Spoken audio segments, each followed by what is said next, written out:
about to go down.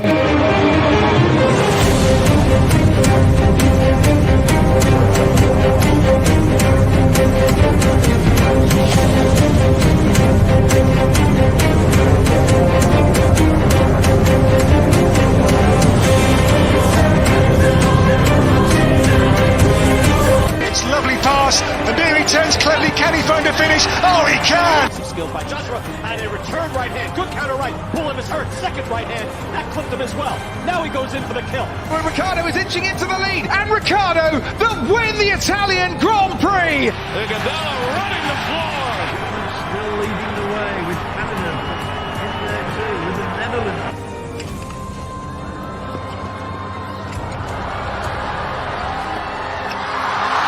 And Musa makes it 4 goals in 2 World Cup matches. The Monaco Grand Prix! Ricciardo triumphant in Monza. Through Bowden Barrett and an early touch and an absolute... Sports Orbit. We make the world go round.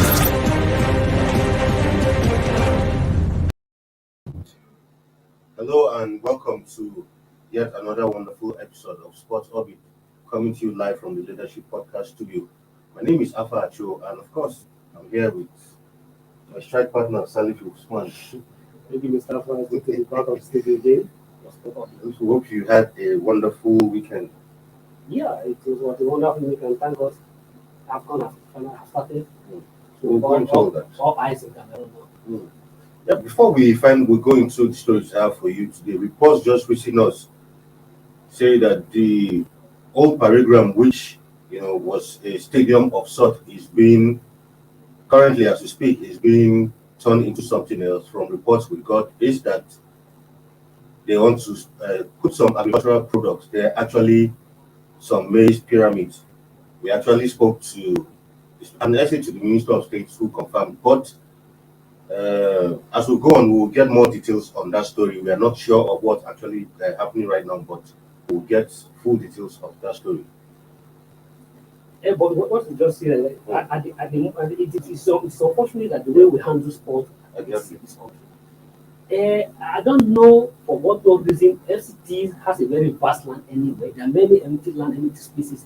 And if that's why you wanted to put agricultural, just like the say, according to the chairman of the Maize Farmers Association of Nigeria, he said they have approval from the FCT authority. And all place has to be open. And all place has to be up on the ground from the FCT. So currently, as you see, the place is being dismantled to make way for the high vehicles to upload maize on top of it. What is it?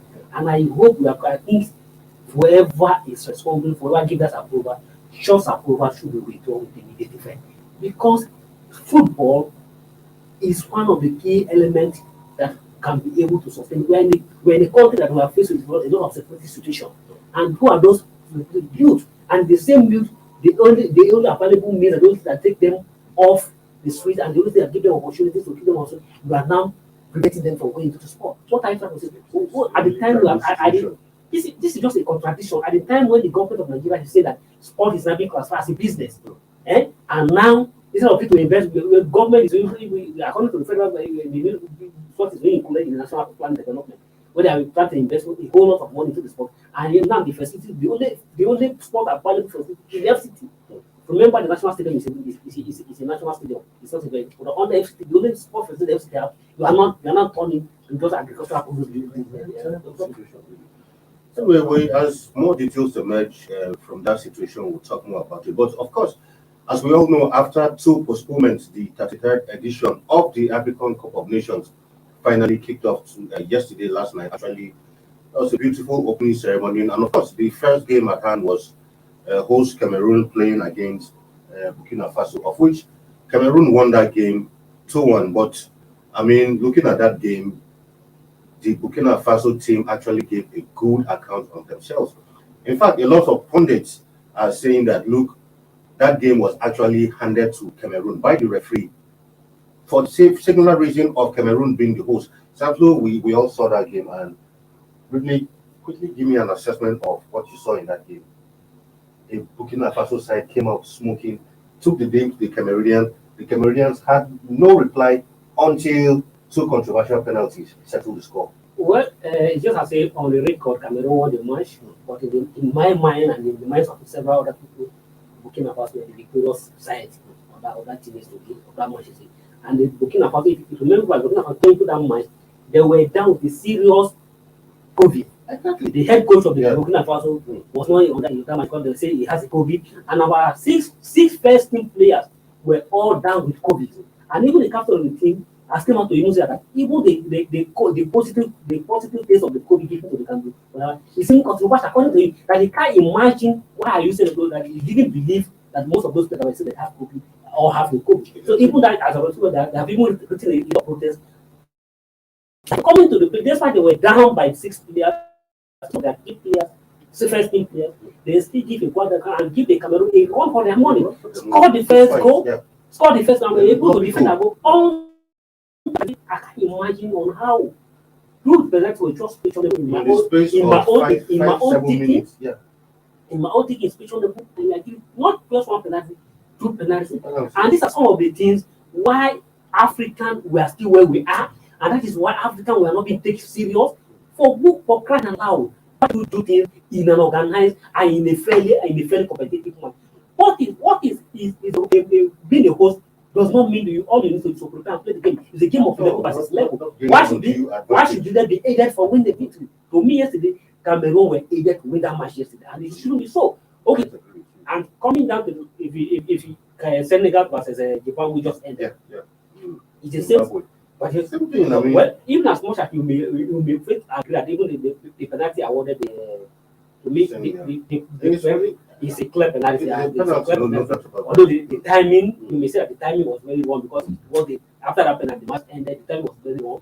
But to me, I don't want to blame short much on that referee because the referee has no the fact that even the match is at the end, but it is left on the defenders to be careful on just a critical time on when and not when to make sure it's a mistake. But and sometimes some other referee can ignore, but this one was too very obvious that I can. If I would have obvious, but I blame the Japan defenders for him to make sure it's a mistake because at the time when you are playing, it's necessary that you keep your hand with yourself. But when you raise your hand, no, there's nothing. I think the referee have no option to happen. But just like many people, the time was still very wrong. But looking at that Senegal-Zimbabwe match, moving on from that, looking at that match, it now goes to show you that, look, in football, like the other day we were talking about what the Sudanese coach was saying, yes, he might be in the top group, but he still can make it out. Looking at this match now, everybody would have said Senegalese team were going to completely blow up the team. I mean, Senegal, I think, on record, on paper, has the best team to this year's AFCON, if I'm not mistaken. I think they, alongside Algeria, you could mind them, they have one of the best teams. But they had to take a penalty in the 9 minutes of extra time for Senegal to back all 3 points.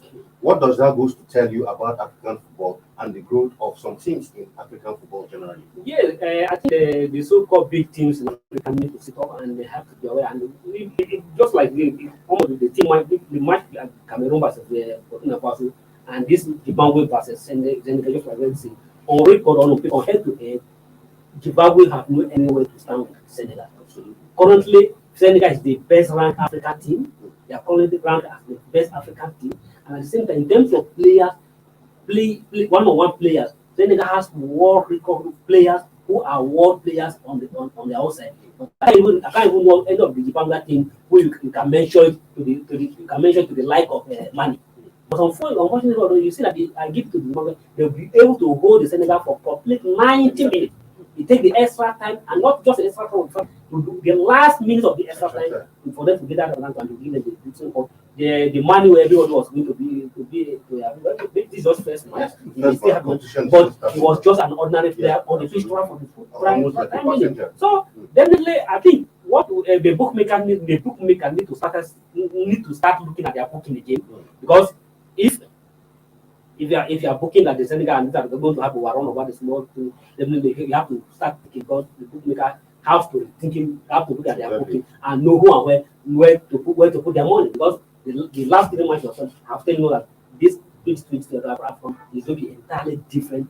Nobody is a pushover in this, and every team who are there is ready to answer their name. Still talking about the AFCON, where former Cameroonian Madrid and Chelsea legend Geremi Njitap has come out to say that as long as he is concerned, there's no Nigerian player of all the stars who are going into this AFCON. There's simply no player on the Nigerian squad who you say is a player that you go for this AFCON to look out for. He mentioned players like the likes of Mohamed Salah, of course, Sebastian Haller, Kauto Ekambi of Cameroon, and the likes of them, without mentioning any Nigerian player. Do you think he's right in the assessment? Do you think in our current squad, with the absence of Osimhen and Emmanuel Dennis, do you really think that Nigeria has any player whom you say this should be a start to watch in the 2021 AFCON? Geremi Njitap was completely wrong in his assessment of the players who are in AFCON.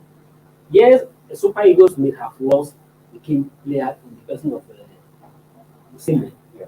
But the Super Eagles squad at the if him as a legend, as a former player who has played this, he has won AFCON, he has twice medals, and has played not less, at least I'm not mistaken, not less than about 4 times at the African Combination. And also, if the player who has played to that high level should also look at the pedigrees of the player and at the player to watch out. For instance, in the Super Eagles setting, in as much as we may not have a big name to call, Super Eagles, to me, Super Eagles will have, not because of some in Nigeria, I'm not trying to be patriotic or because of Nigeria.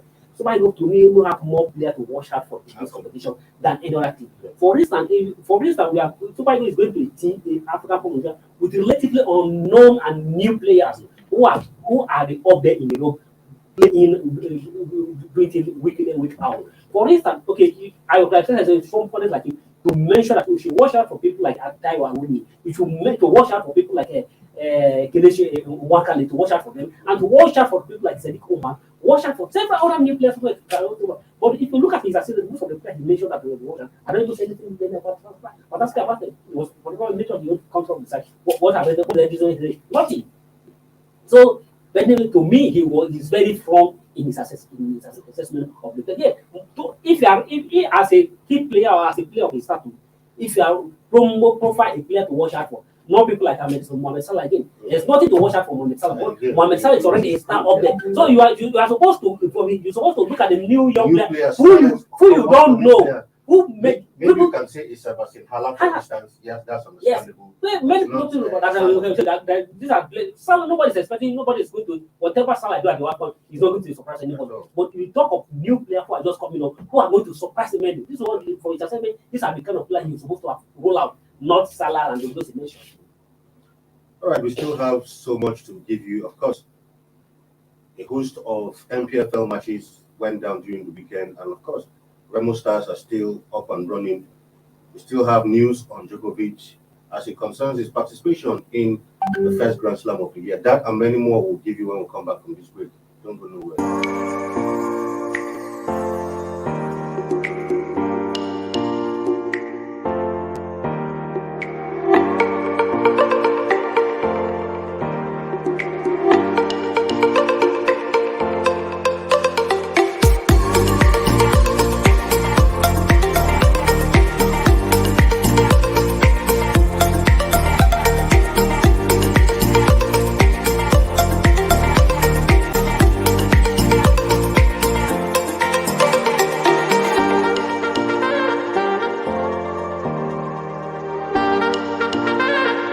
For sponsorship and advert placements, please contact 080-3688-6158. Last Word Leadership Podcast Studio. You have the last word.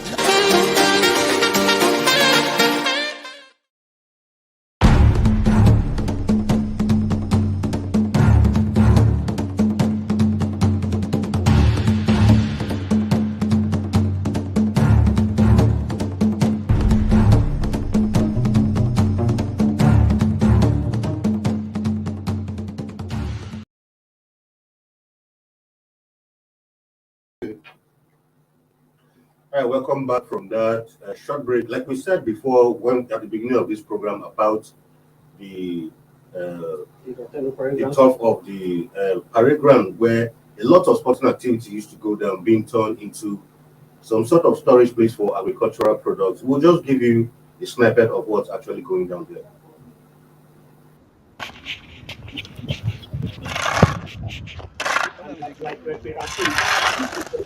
So the pitch is being completely played down to make way for the truck, for the trailer to move into the pitch and offload the agricultural storage they want to upload on top of the truck. What you are seeing there, this is the dental tank, and the next day this is the football pitch behind the football pitch, and they are making way just for the vehicle to see. Just to show you that what we are going to see is not a line. Just a clear proof. This is currently happening now at the old parade ground football pitch. This is really sad because we keep talking about youth development, football development, and all of that. Abuja has plenty of land.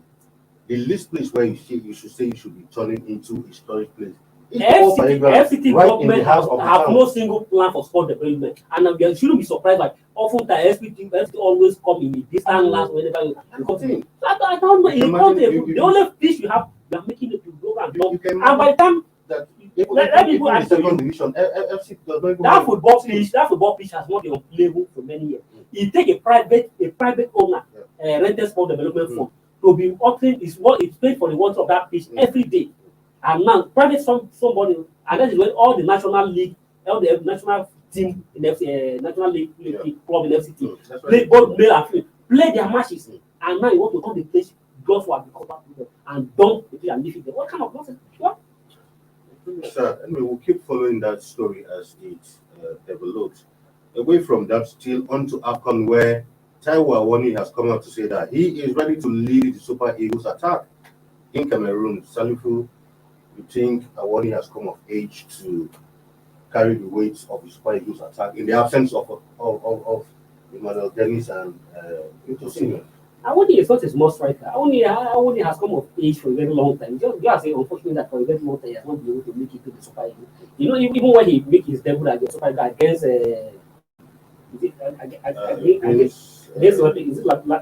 Liberia.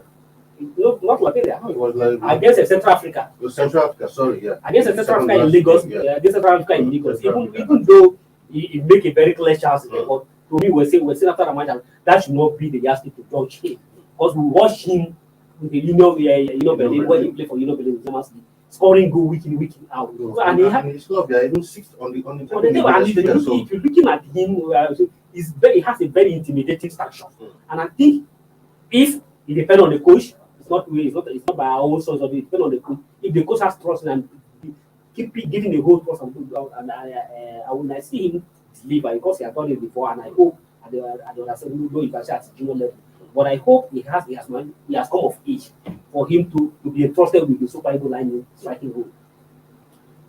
Anyway, away from that, and of course, we told you at the beginning that MPFL games went down during the weekend, and of course, Remo Stars are yet to taste defeat as they also won their last match 1-0 against former champions Plateau United, and of course, Eimba also returned to winning ways. After two defeats, Finidi and his boys actually turned back to winning ways. Salifu, looking at Remo Stars, this is match day 5. Remo Stars are yet to drop to actually taste defeat, and they are top of the table.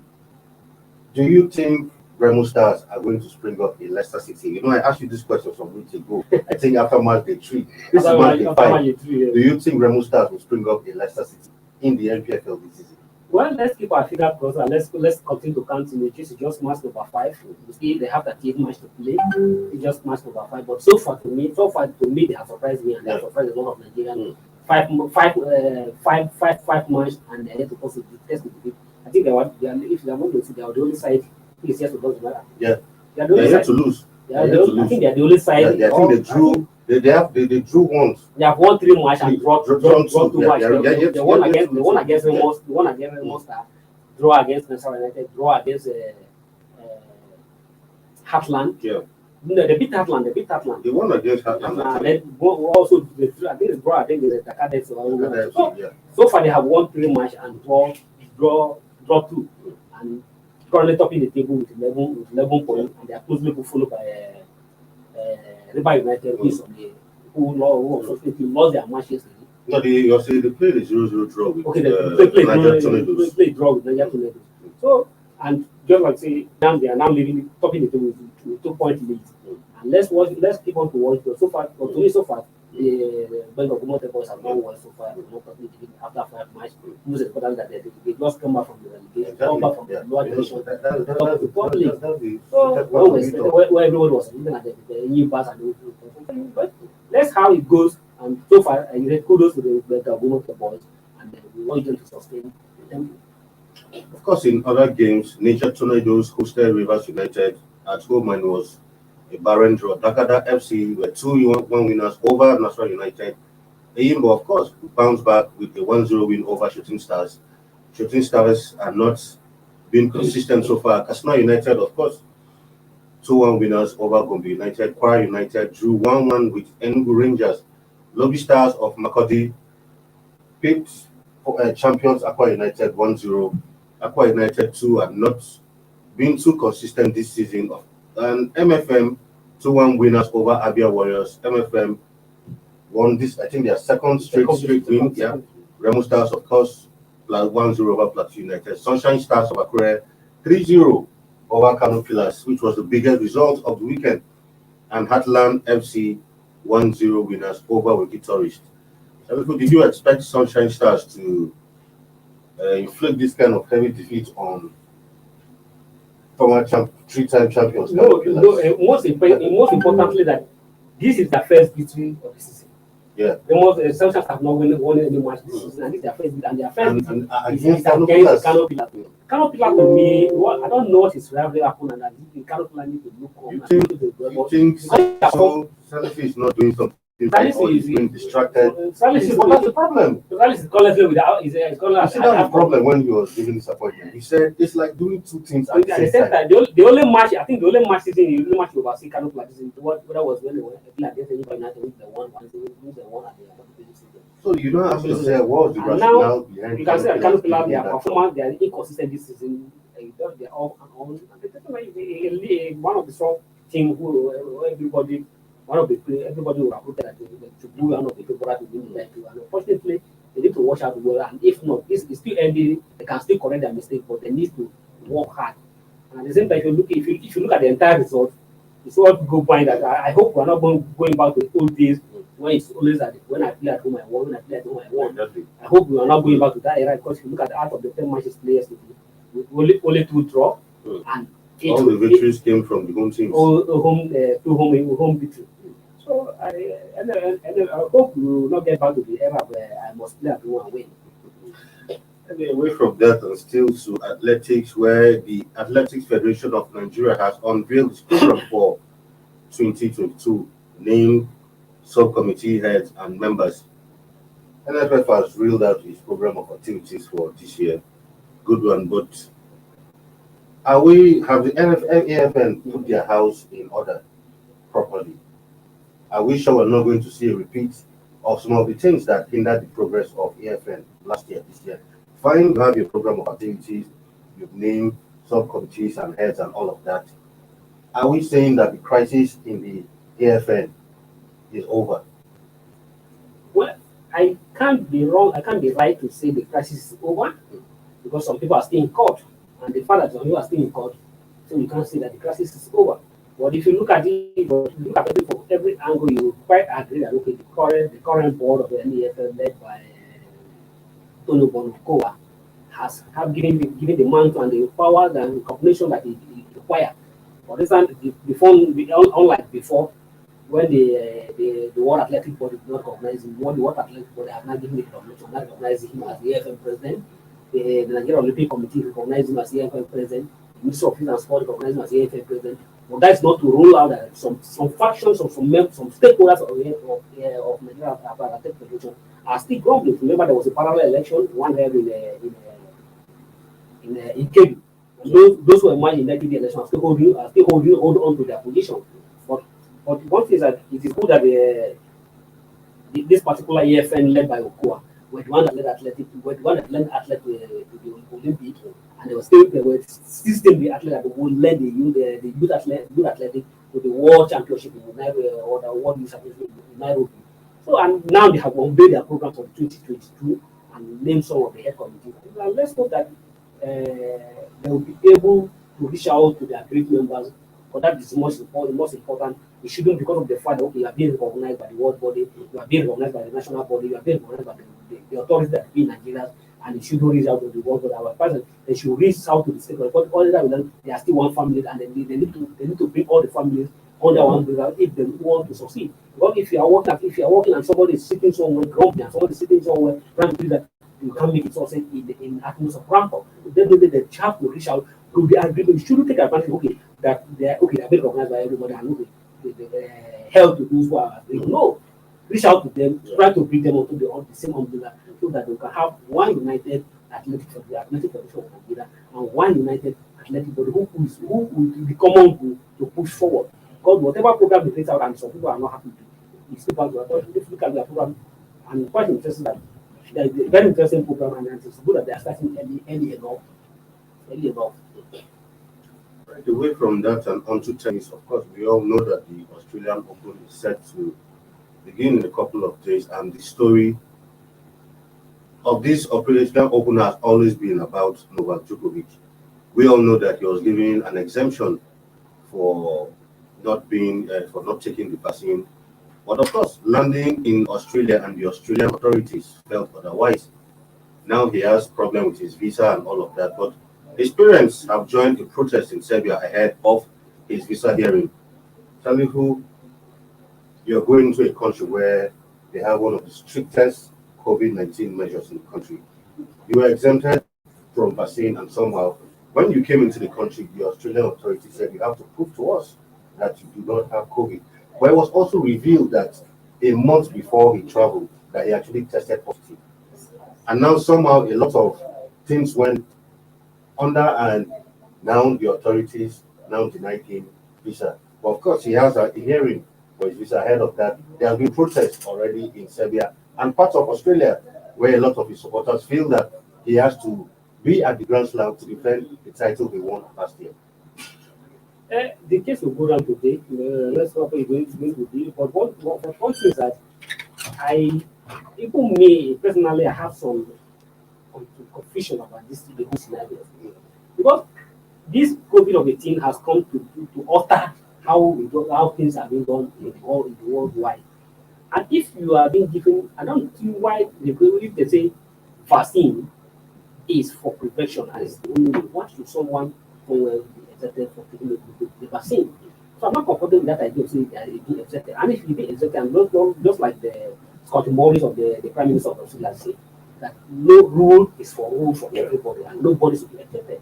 And just like you say, if you have been tested positive, like last week, you were tested positive for COVID, and then you are if you even if you are treated or you are treated, and this the host authorities know we need to be guaranteed to be sure that we can't. To me, the best way for if you shoot to Djokovic is to stay away from this Australia Open. Because if the host authority would think that insisted that every athlete coming for the Australian Open must have a vaccine, it will have completed the complete dose of the vaccine. And that is the rule. You can't just come and announce simply you have been exempted from not taking vaccine. And you have been exempted also because of you, because you have been to put the risk of other people, other athletes at risk. For me, I agree with the Australian authority. But if the rule, because you can't make a rule for one and for another person. If the rule says all the athletes, if you are going to be and you are aware of the rule, if the rule go against your own status, because you say because of your own health reason or because of another thing, you know that you can't take a vaccine. So the best thing is to stay away from the event. Right, shortly before we leave, in a couple of minutes, back to AFCON, there's going to be a blockbuster game. Yeah. Morocco will be taking on Ghana. A lot of people are looking forward to that game as one of the star matches of this first round. Quickly, what do you expect from that match? Yeah, it's too close to call. It's too close to call because it's going to be a very titanic match between the two sides, the West African and the North African. So if you're looking at the pedigree of those two teams, Ghana has won the Africa Cup of Nations 4 times. But the last time they won is 40 years ago. So definitely they are definitely in need of winning it again. In fact, they're winning night to feel like they're just winning for the first time. Because anybody hardly remembers Ghana winning AFCON. So the bit of it is that most of the present Ghana squad, and even those before them, and those 2 present squad of Ghana before them were never aware when the Ghana won. That was during the era of Abedi Pele. Exactly. So now the present squad of Ghana and those people like the era of Mike Essien and Stephen Appiah and the rest has passed by. Now we came to the eras of Asamoah Gyan. Asamoah Gyan is Mutari, and the rest, all of them has also now passing by. Now we come to the eras of Abedson. This guy, Jordan Ayew and Ayew. So most of them, even the Ayews are also at the last of their careers. So then Ghana's are trying to show a lot of squad, all of them coming out without AFCON title. So the president needs to show that no, we can't because last time they won 40 years ago. And if you come to the Morocco end, despite their pedigrees in African football, and that's why they have only tested their title once. So definitely it's going to be a titanic clash. And if they must do well, if they must hoping to win we make it to the podium, this first match will determine how far you can go. All right, so we're keeping an eye on that one, and tomorrow we'll come back here. We'll give you results of what went down with that one. And don't forget that tomorrow is the day that most Nigerians are waiting for. The Super Eagles will also be facing Egypt in what will be a clash of the Titans. We'll give you a preview of that match tomorrow when we come. Sanko, once again, thank you for being in the studio today on today's episode of Sports Orbit. Thank you, it's my pleasure. And if I may have your permission, my message is that whoever is responsible for FCT authorities to stop what is happening at the Athens Open, to stop it, because it is not going well. It's not good well for this country. To stop when the only sport facility to have to turn into agriculture. FCT authority, for the sake of please, we beg them. There are many fertile and there are many empty spaces where you can turn to agriculture. Whatever you want to the exhibition, whatever exhibition of agricultural product you want to do, there are many empty spaces, not the football pitch, please. We just got that admonition from my colleague Salifu. Please, the FCT authorities should find somewhere else to turn into a maize pyramid and not a place where, used to host. When even Abuja FC were in the MPFL, that's where they used to host their matches. And we shouldn't have the excuse that because we don't have any more teams playing in top division, then we turn that place to something else. Who knows? Tomorrow, another Abuja team will still qualify for the preseason tournament held by Unity tournament. Even the women preseason tournament were all played there. So I think the FCT authorities should look into that. And this is where we draw the curtains for today's episode of Sports Orbit. My name is Abacho. Until we come your way tomorrow with another exciting and wonderful episode. Don't forget the Super Eagles will be playing tomorrow. We'll be giving you a preview of that one. Stay safe out there, and it's bye-bye from here. Thank you for watching. For sponsorship and advert placements, please contact 080-3688-6158. Last Word Leadership Podcast Studio. You have the last word.